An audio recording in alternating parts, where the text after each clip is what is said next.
Welcome to the Taxverse podcast here with CrossLink Professional Tax Solutions. This is a new segment where we are introducing some of our brightest and the best that we have here at the company. We're talking a little bit about what it takes to be an entrepreneur, what the real stories behind preparing taxes are, as well as what it takes to be able to go ahead and survive for many years in such a dynamic industry, right? So a little bit about the Taxverse podcast. Traditionally, we've talked a lot about, kind of the what, which is doing taxes, but now we want to talk to the who and the why of it all, right? So thank you so much for being here. I am your host for today. My name is Steffany Medina. I am an account executive for past 5 years, actually. So I would be considered what some might say as a veteran. And it is very exciting for me to go ahead and introduce Joann Horton. She is not only the CFO, but actually the founder of Smartaxx. She is located in Birmingham, Alabama, and she not only has one tax office, but actually she has seven at this point, right? Correct me if I'm wrong. Four. Four. Excuse me. I think I was including on there the fact that you also have multiple businesses. First and foremost, I think it's very important to note that this isn't your first rodeo. You've been doing taxes for some time now, right? So tell us a little bit about yourself. I think I've introduced you, talked a little bit about what you do, but this is really your show. So please go ahead and take it away. Okay, first I would like to say Happy New Year. Thanks. And we are going into yet another season for Smartaxx. This will be our 11th season. We went into our 10th season last year. So this will be the 11th season for Smartaxx. Now, for me, an individual, I've been doing taxes since the age of 16. So we're not going to go into how old I am right this moment, but it's been well over 30 years since I did my first tax return. So I'm not new to the game. I have a lot of experience and I've seen a lot of different type of tax returns. But of course, you have that type of return that you do with every industry. So there are certain returns I don't see on a day-to-day, but there are some of those that if they do come across our desk, they come to me first because they be like, I know you've seen this type of return. So, but doing taxes is a passion. First off, before it became a actual part of my everyday livelihood. So taxes to me was just that thing that I found to be natural. It wasn't because I had some specific training that caused me and drew me to the tax industry. It became a natural part of what we do in life. So from that, I transitioned it into a business where I started doing taxes from home. Like most beginners in this tax industry, we start from usually from our dining room table to putting a desk into a room and allowing people to come in one part of my house to do taxes, and then on to what you know now as Smartaxx. So doing Smartaxx was the thing that I was building to. I didn't know the name, didn't know anything about what it would be called. And it was first called HE Services, which if you look at what we are now, we have Horton Enterprise. HE Services was originally Horton Enterprise, and HE Services was Horton Enterprise Services, but I shortened it to HE Services to do taxes.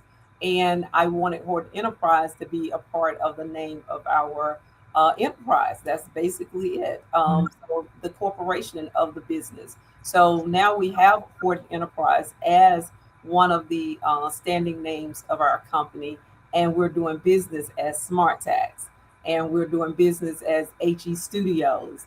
We're doing business as Horton Express. So it's a lot of moving parts to the companies. But Smartaxx is what we are doing today. And we also have a new part of the tax industry, which is Bright Tax. Looks different, spelled different, but also similar in spelling. And it's launching this year as well. That is the fourth location, Bright Tax. So you'll start to see us pop up all over the place. So you never know what we're going to come up with, new names, new directions. for the original company. So I'm just excited to be here with Miss Steffany and CrossLink. They have become an intricate part of our day to day.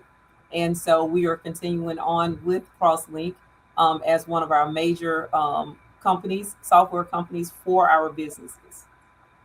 And it has been a really good run. So you've been with us so far for 4 years.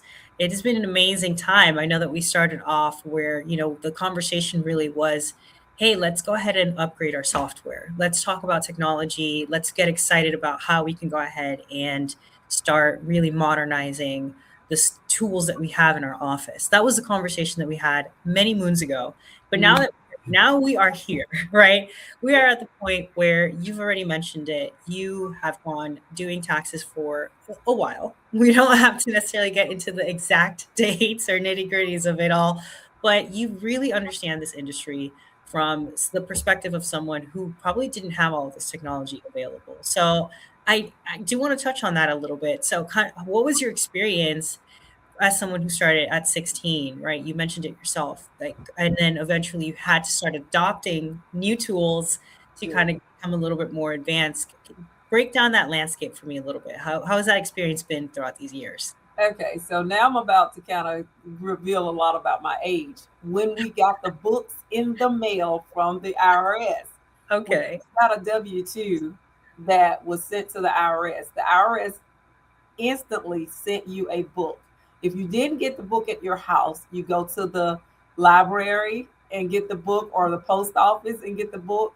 But that is how people did their taxes. And we didn't have software.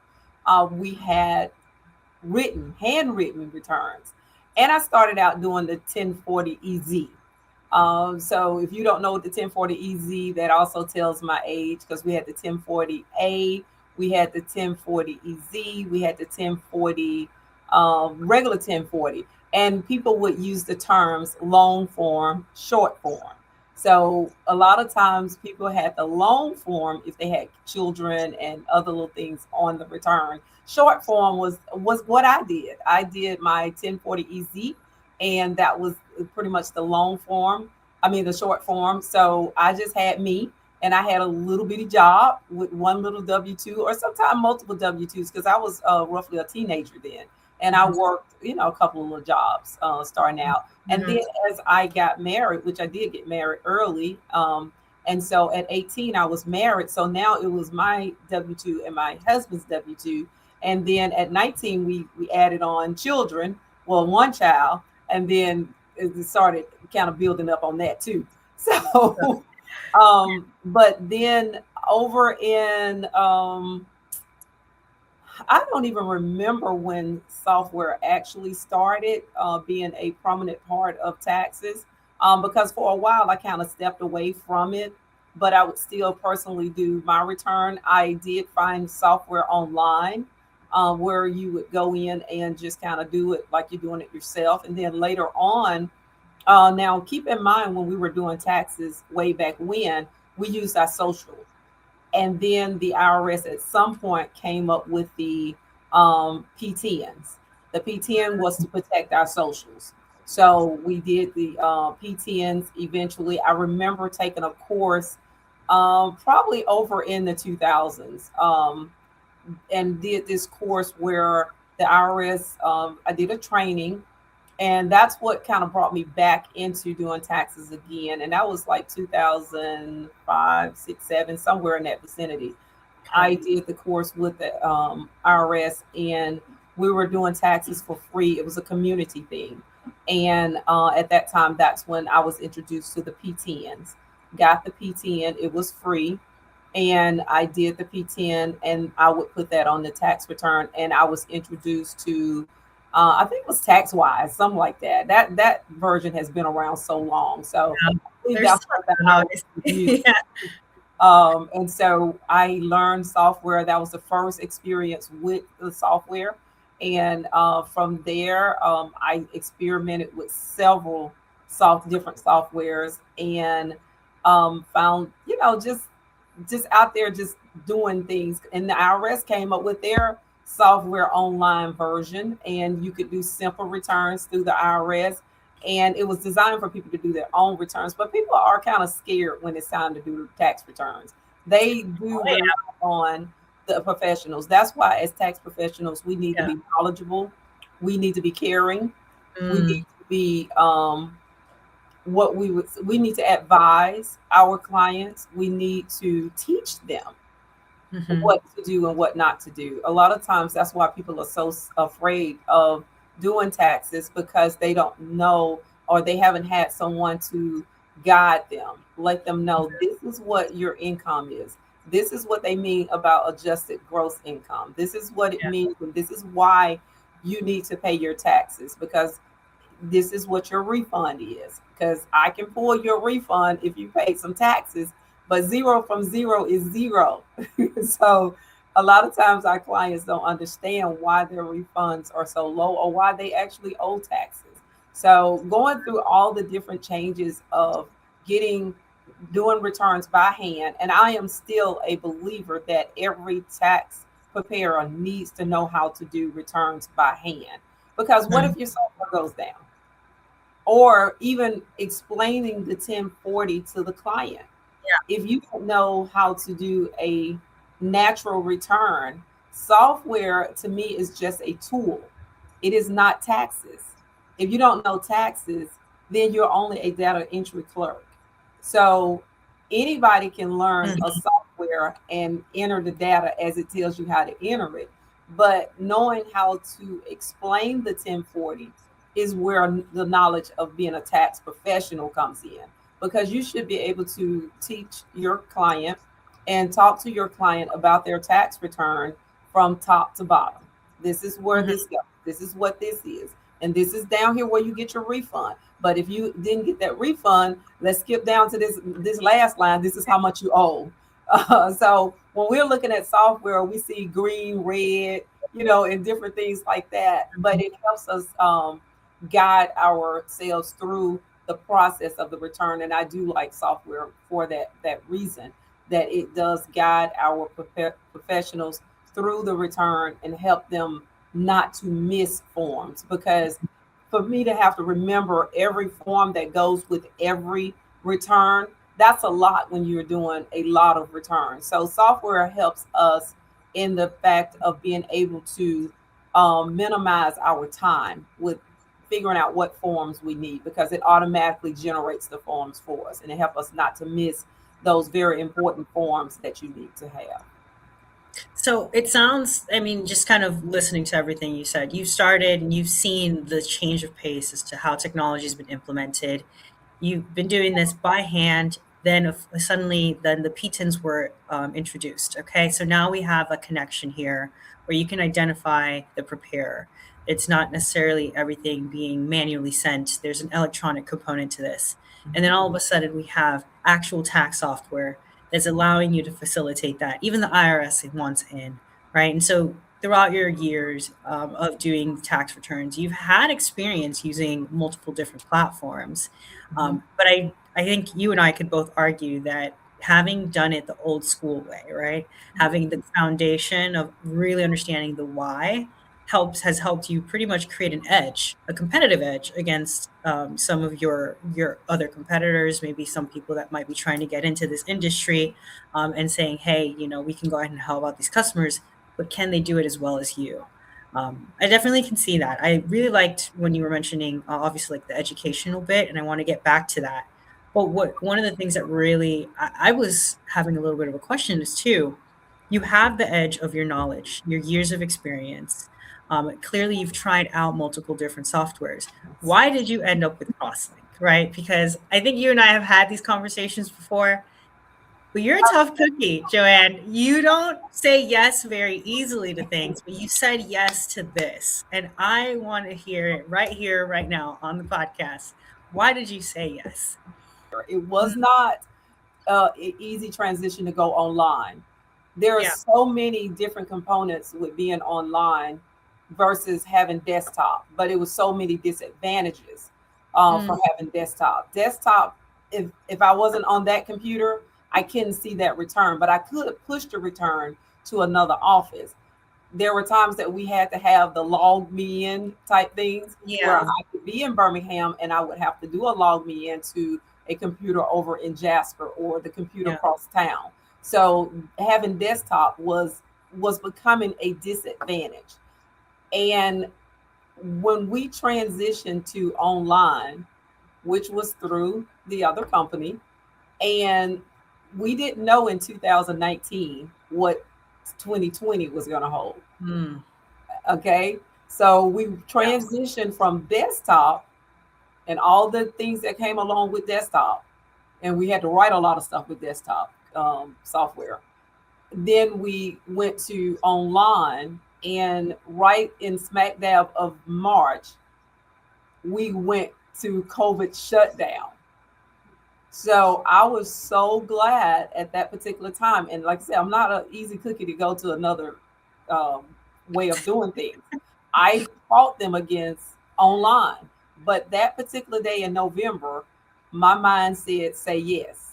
And I Mm. went ahead and said yes to online. And a few months later, less than 5 months later, we are actually forced to use online. And that was the best thing that I could have decision that I could have made. And of course we transitioned and we kept going with the online.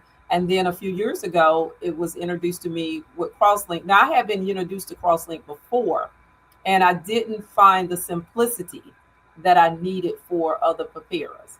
But I don't know when CrossLink added. You guys were new to online when we came to you, and I believe that's what sold me because I had been working online software, and you guys were just bringing up your online software as well. And I like the fact that it had the guide, the interview style. Mm-hmm. That was the thing that sold me. Now, was I quick to jump over into it? Mm-mm. I had to watch it. I had to see what it could do because we were right into Yeah. COVID. We were coming down off of COVID in 2021, and we were now entering. I had just got used to being online with the software, and now we're looking at a new software. So it was an easy transition for me to go in. I think I really didn't get so involved with it until 2022, Mm-hmm. that I actually got it dug deep into it. And I had a timeline because of COVID. We had those 3 years that we had to do that when they got money back in COVID. They withdrew money out of their 401k. We could divide it up into three payments. So because I had done that in the other system, I wasn't sure about transitioning those particular clients over into the CrossLink. So I continued to do that. And once we finished those clients and we paid those last payments for that third year, then I had to jump right on in there and just do this thing. Yeah. And I believe our relationship just flourished from then because I was kind of standoffish because I was like, y'all ain't gonna get me that easy. So it was just so the once I got into it, the transition was just smooth and I didn't have a problem with it. Now I'm, having to maneuver other things, and but you guys are still at the top of the list for me. But to make the transition over to you guys was because our other company wasn't really offering us some things that we wanted to do. And Right. so at the time they were not offering those things. And we, like I said, it was a hard hit with COVID and being online, having all the components that we needed. You guys were able to let us do, I think, different banks that we wanted to do. Mm-hmm. And that meant a lot to us because we had to move into another arena. Now we have what we had was seasonal employees. We started because of COVID, we had to bring employees back into the office to finish out the tax year. And then we started seeing where there was a need for them to be in Mm-hmm. the office as much and transition in the banks and all of that. So there were a few components that allowed and had us to make sure that we just continue building a strong relationship with CrossLink. Even the things that we can merge together in the software with other things that we do now. It helped us along the way. So there, there's been a lot of pluses that I can say that keeps us with you guys. I'm glad to hear it. So you heard it here. Miss Joann is giving us a glowing endorsement. I really enjoyed particularly when you were talking about the transition, right? I think one of the things that I get all the time when I'm having conversations with people that have a lot on the line, you guys are not working with a small amount of clientele. You also have a lot of history with your customers. It's how am I going to get all of this moved over? Is this going to even be possible? And then you've kind of spoken on it a little bit, but if you wanted to speak a little bit more on that, but the transitions process of kind of going from someone and moving over here, we try to make that as smooth as possible. I didn't Um, think it's like it was like in one session that you guys were able to do it, right? I believe so. And for us to have multiple locations, even when we moved, I think you Mm. guys kept thinking we were already a service bureau because we do have several locations and several evens that we work with. So, but they were all up on the Smartaxx. And so Mhm. when we made the transition, it was simpler than what I had seen before. And it just went from like boom boom to yeah, here we are, and we were up and ready to go. It wasn't. I don't remember having any downtime with it. It just went, and one day I got up and everything was there.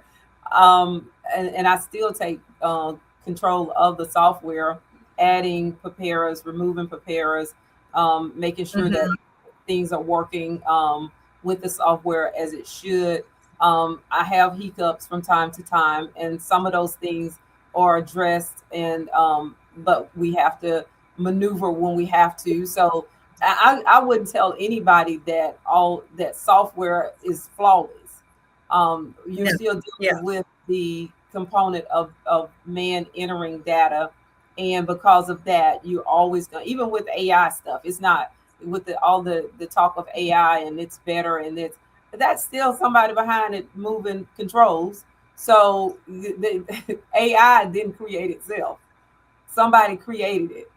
Somebody is running the behind the scenes. Somebody is running the behind the scenes with software. So because of that, there's going to be flaws here and there. We just have to be knowledgeable enough to recognize that there's a flaw. And then, as I always do, I'll come and say, "Hey, well, why we can't do this? Well, what's going on with this?"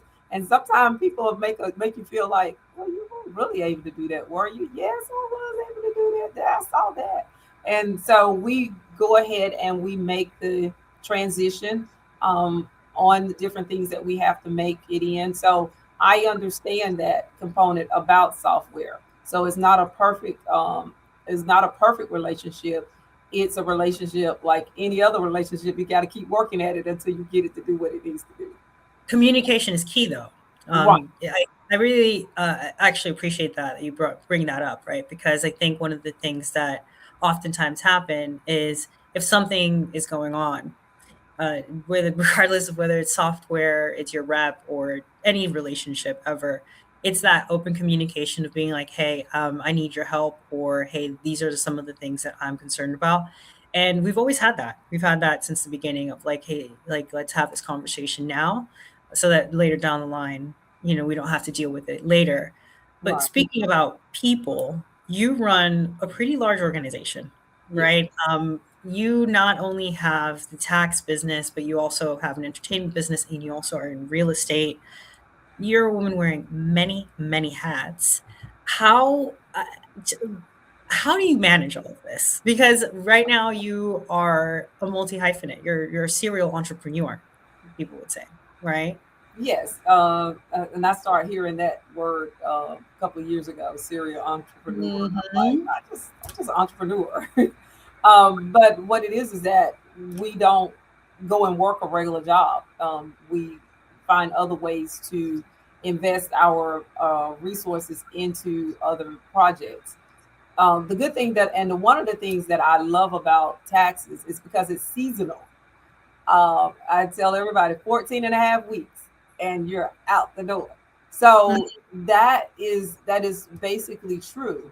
But when you elevate to having the amount of clients that we serve in a year in those 14 and a half weeks, which is 4.5 months, then what happens is that we get people, um, well, you get people to, um, you have things you have to do after the season. So that's where your staff comes in at. That's where I talked about we went from having seasonal help to having full-time employees. That was something new and different. It's still growing on us, having full-time employees, because our employees used to go home at the end of the time, and then we would clean up all of the leftovers, what they didn't do, what we had to look at. And I had a firm belief, and still have a firm belief, is when tax offices close down, they don't realize what they're doing to their clients. Your clients get left alone, because when we stop the season, the IRS is still working, and they're sending letters, and they're contacting your clients. When a client receives a letter and they cannot get that company on the phone, my thought process was they can call me. So I get clients in the off season because of that. If people haven't learned yet, you cannot ghost your clients Mm, during the off season, because that's when the IRS is picking on them. They want to be mm, able to pick up the phone and call their tax professional. And if you're vacationing and decide you're not going to answer your phone, or you don't do taxes after April, or you don't do taxes after March, then you lose clients to people like me, because I do taxes year round, or I have a staff that's available year round where we can get our clients some assistance when they need it. So those are the type things that I started doing, and planning for. And then in once the season dies down, I usually say about May, then I walk off there into the entertainment part of it.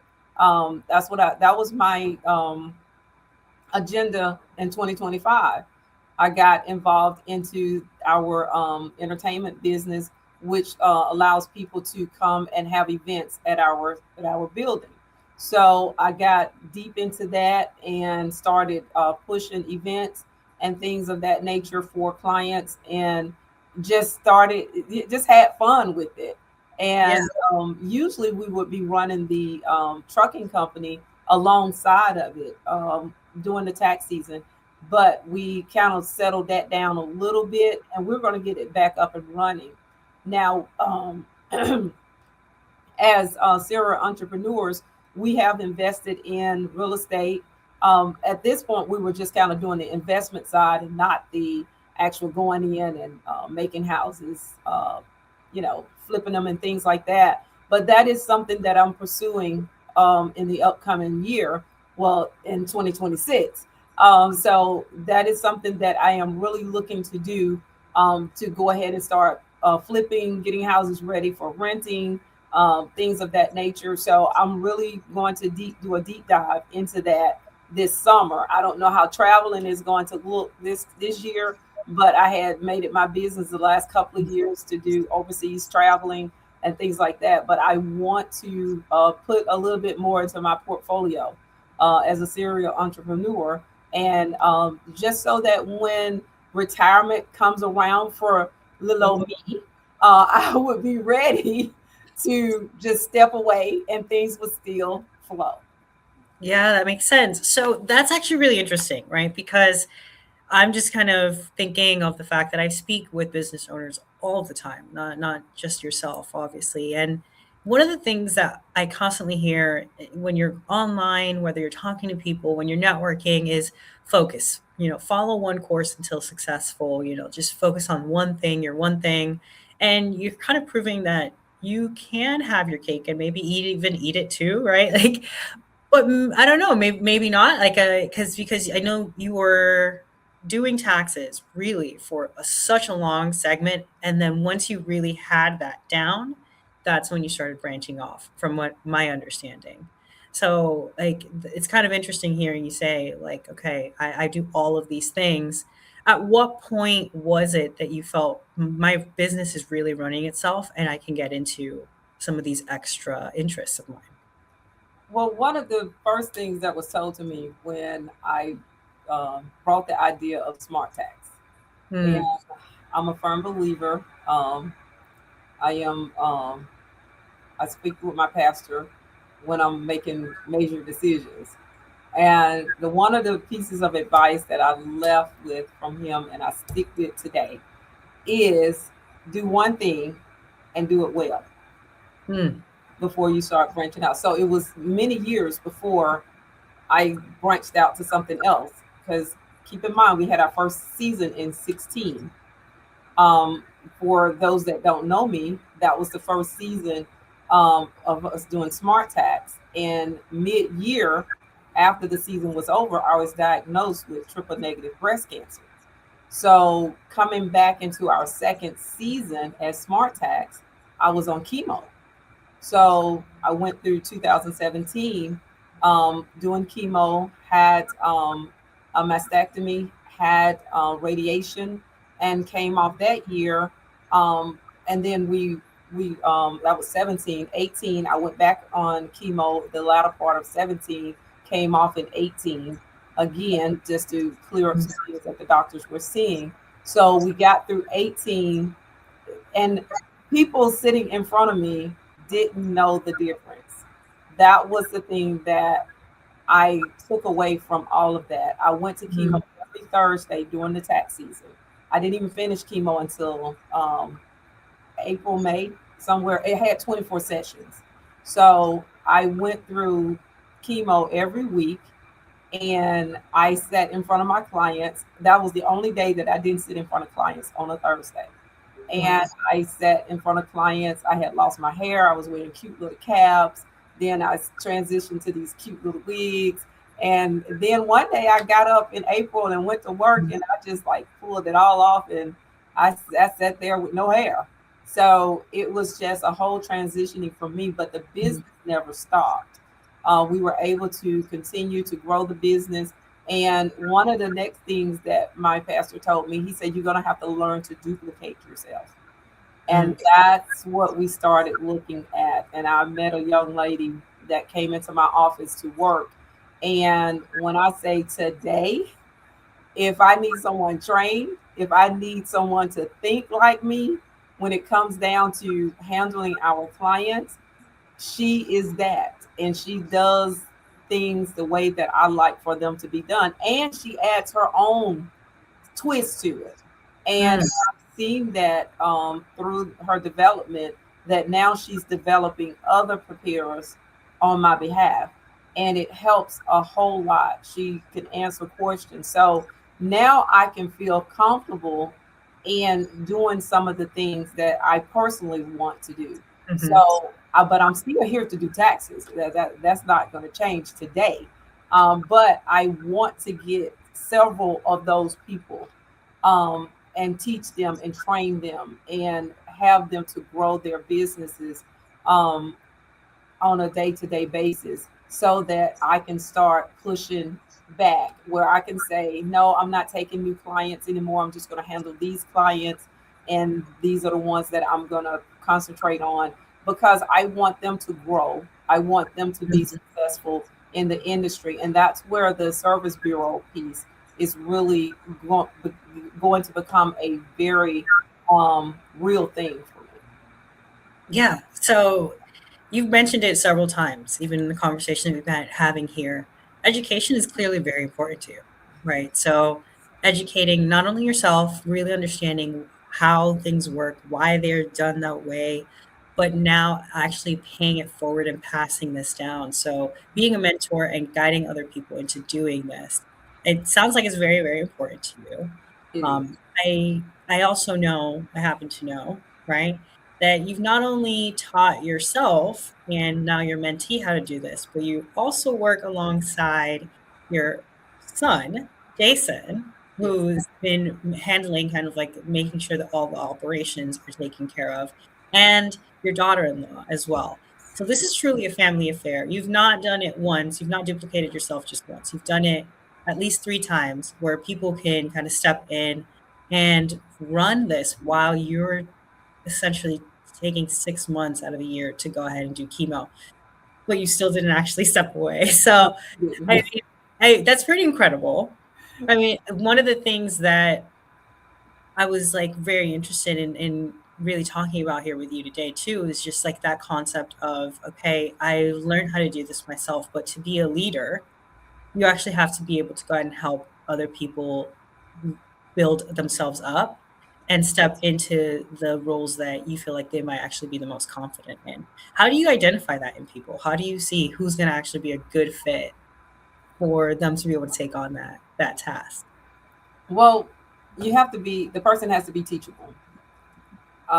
And you'll know that when they're not constantly telling you, oh, yeah, I know how to do that.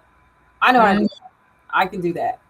It's those that are listening, yeah. um, those that are uh, quiet, and they sit back and they look. And you mentioned that with Jason and Charnita. That was where we started. There Hmm. was, they were um, they were knowledgeable enough to know they didn't know taxes. Mm, They were teachable in order for me to teach them taxes. I not only had to teach them taxes, but I had to teach my clients that I had taught them taxes. Because mm, my clients would come in, I'm here to see Miss Joann. I'm here to see Miss Joann. Sweetheart, I want you to sit with Jason, or I want you to sit with Charnita, and they're going to treat you just like I will. Because hmm. it's getting to the point where I couldn't do all the clients. The first year, that was in 2016, I went in solo and I told them to go to their jobs, because if this thing flops, I got to be able to borrow some money from y'all. So they went to work, and they would work Yeah. after work as a part-time job, but they were owners. They were full partners. But that's the way we set up the very first season. And then as we saw the first season transition and the need for more help, we went into the second season with all hands on deck, because I was in treatment and we didn't know how I was going to fan the treatment. So everybody, all hands were on deck. And then we got through the second season in 2017. We got Mm, 2018. Well, fast forward to 2024, the ninth day of January of 2024, I was diagnosed with cancer again. yeah. So now I have that other component there. This was this young lady's first season with me, Mm, and she had to get thrown into the deep. And I was at home starting for a whole month. I didn't have to go through an extensive process like I did the first time with cancer. This was more of a surgery, recovery, and then another surgery. So I had no chemo, I had no radiation, but I did have to have the mastectomy on the other side. So mm, I ended up down again. Well, now I have not on. Now we've grown so much that she really has to sit in front of my clients, and we got through the first phase of that, and by the time we got to April, May, clients were comfortable with her. And the next season, which was last year, they calling in asking for her. So yeah. it's a whole process of clients in certain areas ask for Jason and Charnita, where they used to come in and ask for me. So those clients, we transition those clients. That's why I say your clients, you have to train your clients as well as even your employees and staff and Mm, other preparers. You have to do the same thing with your clients.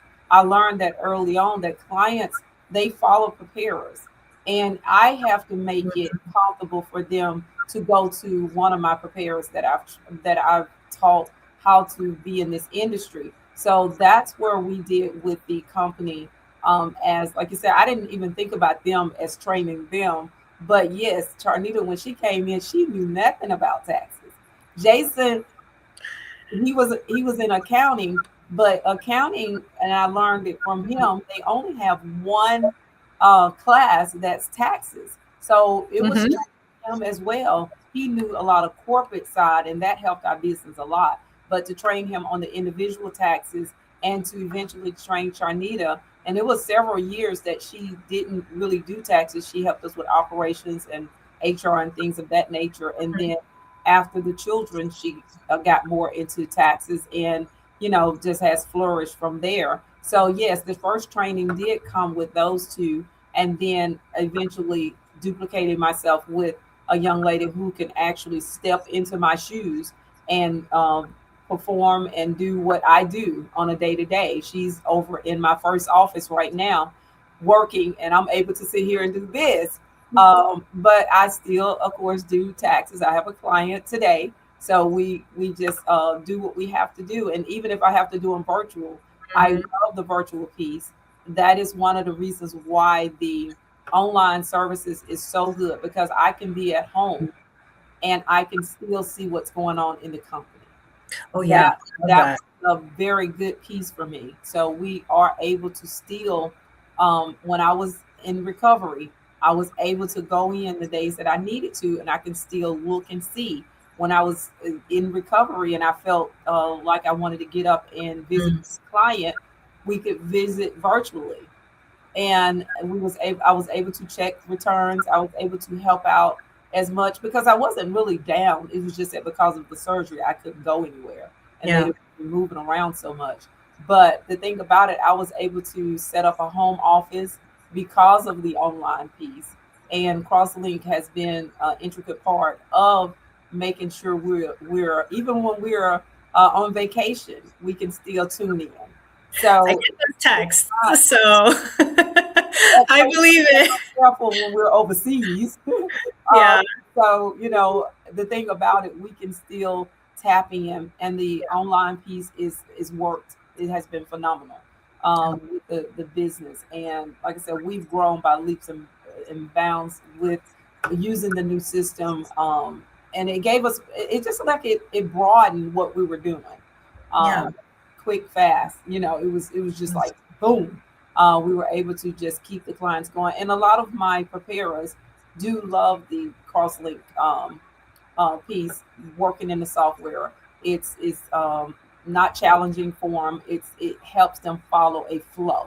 And I'm always, like I told them, if you follow the system, follow the flow, it will do what it needs to do for you. And a lot of them that are new, they really, really love it. It was me that had to get on board because I've been into so many systems.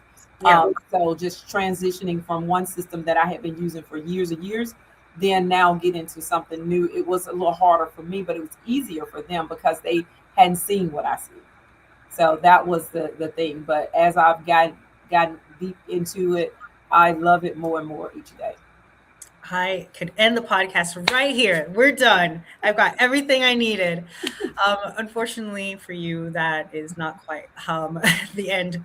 I actually have a few more questions because Okay. I mean, you and I could talk endlessly. We can talk Yes. all day. But I'm actually, wanting to pick up on the fact that first and foremost, incredible. You've gone through two bouts of having to go ahead and do a mastectomy. You've been dealing with cancer on and off for years, and you're still here. You look amazing. It's a powerhouse through and through.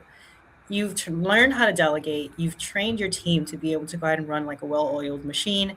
Not only have you been able to do that and create systems for yourself, like you were mentioning, the educational part, but you also said that you were focused a lot on educating your clients. Tell me a little bit about this, right? Because when you're telling educate clients, I'm going to admit I do not have experience in that realm. So what does that look like? When you're going to an office, I'm going to go over to you, to Smartaxx, and I'm a new customer. What is that conversation looking like? Okay, so when I get a client, the first thing I look at their financials. I always require, so you ask certain questions. Do you have a house? Do you Yeah. have kids? What is your income?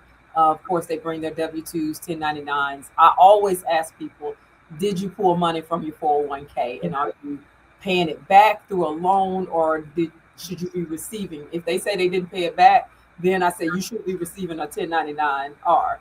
So asking the right questions, and all of the questions that's on our attestation that we give to all our clients. But sometimes you have to go back, and it's like pulling teeth. Sometimes they can be stubborn, so they don't give you, did you get Social Security? Yeah, Mm, but they don't want to give you the Social Security stuff. Do you have a house? Yes. yeah. So it's like, can we get your paperwork? Please. So and a little bit more, Yeah, right? just kind of keep pulling and pulling. Yeah. Then some of them will even be sitting there, and you're sitting there scratching your head, working your brain, trying to figure out what is it that I can do to kind of help them. And Mm. they'll casually say, I have this little hobby I do, and I make shirts, and I do this, or I do that, or I cut grass, or oh, so you actually have a little side business here that I could have been Interesting. doing, So you conversate Yeah. with your clients. The worst thing that I can see a preparer do is sit there silently doing a return, Mm. never conversating with the client, never asking probing questions. So you got to have a conversation with these people, especially if they're new to you. Even if they're not new to you, you got to have a conversation. Mhm. And when you have that conversation, you want to talk to them as though you're teaching them, because I can look at a W-2 and you've made $100,000 and you paid $500 in taxes. We need a conversation, because I don't have to put a return in to know that you haven't paid enough taxes. Mhm. Even if you paid 5,000 in taxes and you made over $100,000, you haven't paid enough taxes. So people don't understand why their refunds end up being refunds or smaller refunds or no refund that they actually owe. A lot of people don't understand what the federal taxes are for. So they know that they're taking a chunk of money out of their paycheck. That's federal, state, in some cases local, your Social Security, your Medicare. They don't understand those components. They don't understand those components. They think whatever they're taking out of their check, it should be their federal taxes. And Mm. not understanding that federal is just a part of the taxes, and all these other things are coming out going every other way. So when that box two is zero or very low, they don't understand that that's the box that determines whether or not they owe the IRS or they get a refund. Now, Mm. in some cases, yes, they automatically get a refund because they may not have made that $100,000. They may have made 20, 30, $40,000, and they have a couple of children. So they don't feel it. But what I do with my clients, I let them know we need to get you paying a little bit more taxes. And if their children are getting to that age of now going into, you don't get that child tax credit, I educate them. I said, okay, now your children are 15 and 16. We got to start thinking about paying a little bit more in taxes because somebody is getting ready to fall off because they're going to be 17. Mm. So I educate them to let them know we're getting close to that mark. And with my older clients who get Social Security, I let them know anytime you have a job and you're making over $20,000, they're going to tax your Social Security. So Oh, I didn't know that. most people don't know that. They Mm. don't know that that's going to happen to them when they're getting Social Security. Some people think that once they stop working and they don't get anything but Social Security, they don't have to file anymore. But these people that go and get the what was formerly known as the Obamacare, or getting healthcare.gov, and they get that 1095A, they have to file a tax return in order to continue those services. So it doesn't matter what your income is, I have to file a return on your behalf, or you would get cut from the healthcare.gov. Now, I know there have been a lot of changes with that over the last few years, or even in the last year, but right now we're still getting the 1095A. There was an upset with the 1095A on last year where a lot of clients was getting healthcare.gov and didn't even know it. And we Mm. didn't even know it. So we had to transition those clients. Some of those refunds became lower because of them having that healthcare.gov. It was some big call that went out and people answered it. They answered a few questions and they hooked themselves up to healthcare.gov. And we don't know what happened. So we know we're going to see a fall off on that as well this year. And we're going to have to be mindful that we got to put things in place for that. Oh, So yeah. educating clients on paying enough taxes, knowing that their children are getting older. And I have clients who children reach they graduate and they say, oh, well, I'm told I can't claim them anymore. I don't know who told you that. You always talking to people that don't do taxes. That's what I tell them. And so, no, you can still claim your children up until the age of 25 if they're attending college. If they're Interesting. still in high Yeah. school, you don't turn a loose an 18-year-old or a 19-year-old because you still have some of them have late birthdays and they don't graduate to 18 or 19.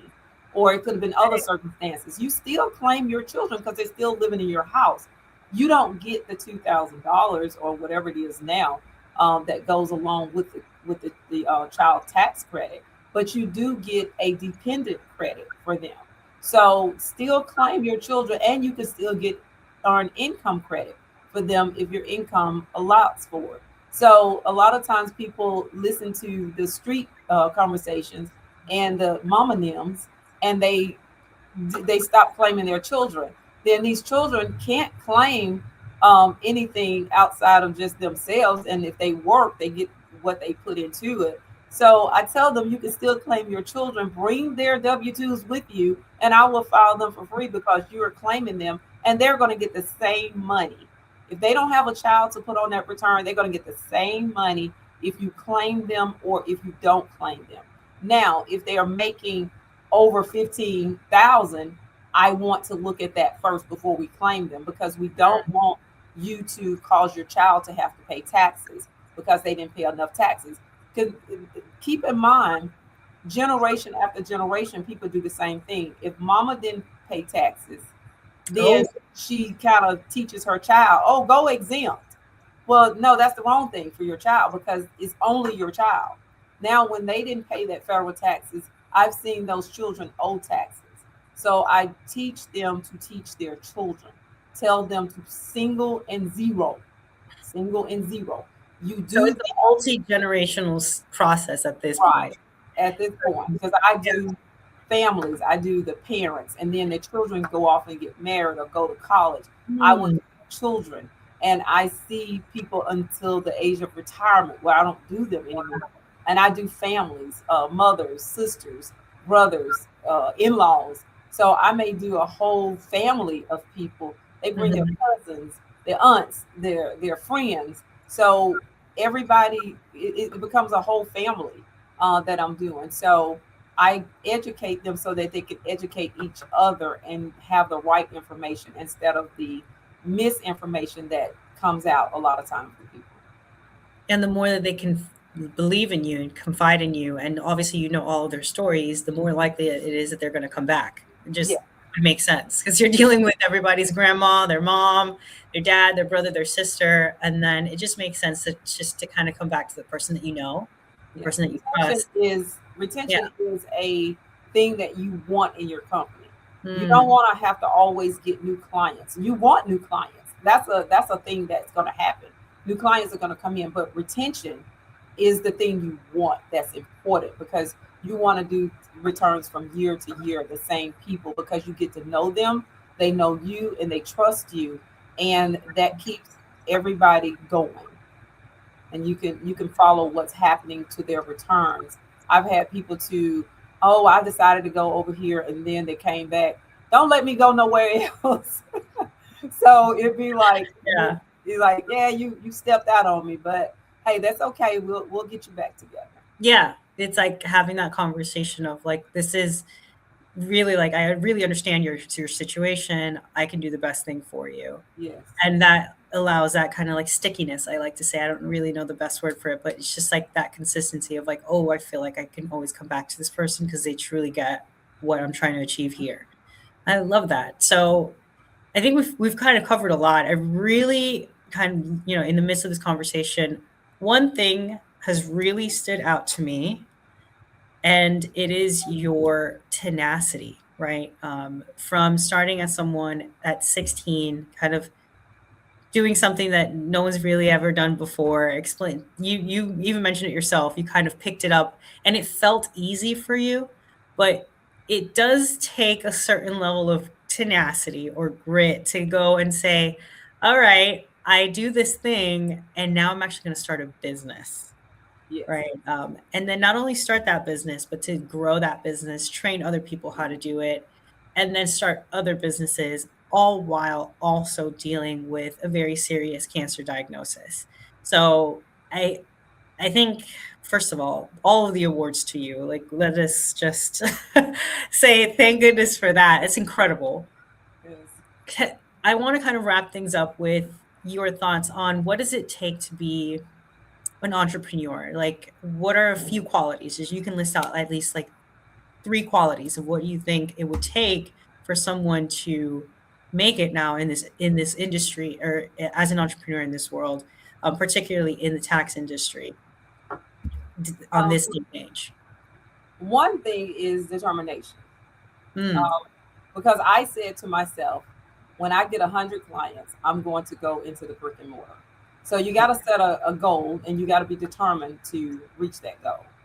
mm, When I felt it, I I knew I had 75, okay. but in my mind, I knew that I could reach another 25. And so I did get when I prayed and got the assurance from God that this was the time, I said it was time. And when I said it was time, I started making all the preparations to do it. And then because I had prayed well before then, God Mm, aligned my life to also prepare me when I wasn't really thinking about it. So I was prepared more than I knew I was prepared. And I started making steps to do that. So the determination, you got to have it with your yeah. goals and what you got. Having help too. My son and daughter-in-law has been an intricate part of where we are today. Some people say, well, I can do this by myself. I Mm, probably could have done it by myself, but having the help caused it to flourish a little bit faster than it probably would have if I had been doing it myself. So mhm, having that help and knowing when to ask for help and to accept help is another thing. You just can't do it by yourself, whether it's a mentor or whether it's because I've had several people, like I told you, my pastor gave me yeah. guidance. Through having cancer, I had help there how to align my life to make sure that I was good every day. Mm, So having help is not just somebody trying to pick you up, but it's also helping to guide you in certain areas. Health and wellness goes hand in hand with making this dream come true. And mhm, then, like I said, just don't let the sky is the limit. There's no topping on. Don't set yourself up mm, to, once you get to one level, you should be progressing to another level. So you don't want to just limit yourself. You got to, when I before I started the business itself, I wanted to do, I said that my tax business would fund other businesses. I didn't know what that looked like. I just knew what mm, I wanted. It would fund other businesses. And I would also have a real estate business. So that component is starting to shape up. So you got to have a dream. You got to yeah. have a vision. People have vision boards. People have all sorts of different things. You got to have a vision of where you're trying to go. So Mm, don't ever think that your dreams and visions are small. They may not be a reality now, but you got to birth those. So having mm, that determination, having the help, and just don't put a cap on what you need to do. Make the sky the limit. The sky, we don't know where the sky stops. You know what I'm saying? So because you don't know where it stops, you don't know how many miles it takes to get to space. You don't know how many miles, and then that's free space. You see, once you get to space, it's more space. true. And there's So less people there, rarefied air, as they say, right?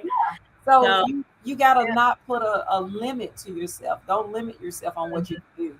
And when you don't do that, then you can find yourself reaching higher than what you could ever imagine. incredible. I mean, I feel like I couldn't have said it any better. Definitely not myself. But truly, I could not have a higher like sort of expectation as to how we could kind of wrap up the end of this podcast here, because I feel like you've touched on literally everything. Answered all of my questions so beautifully. So thank you so much for that. Thank you for having So me. I think the only thing that I could ever ask are obviously is like, how do people find you? Where can we go ahead and find you? I know, and a little birdie has told me that you guys are very active on social media. And you also happen to have a reality TV show that's going to be coming out soon. So tell me a little bit about that. Well, that's not my show. That is Charnita with Charnita's. Yes, but Charnita's. you're a part of it, Yes, right? I am a part of it. I, of course, am myself her mother-in-law, and also her business partner. So um, it's it was aired on Nubian TV. We haven't gotten an airing date yet, but you can go to Nubian TV. It's a app, and you can download Nubian TV, and it's will take you to. You can put in Charnita's World, and it should take you to the first season. So we've done a lot of shooting of the second season. It Mhm. just hasn't got an airing date as of this point in time. But yes, we we do a lot. We do a lot Clearly. done. So just Yeah. being on that is an honor to be able to work in a different space with my son and daughter-in-law. So we have fun with it. It takes us to different um, ventures that we do. I think we've been to New York this year. We've Mm. been to um, well, I've been several places, but we went to Georgia and did a lot of um, content shooting there. We've done a lot in our own building. That's where Horton HE Studios come in at, where you Mm. come and shoot content. A lot of content that you will see on Facebook from me, we shot it there. I'm starting to get a little bit more active with social media. I'm a word of mouth person, so when my clients come in, they get my card. They know that they can send people to me.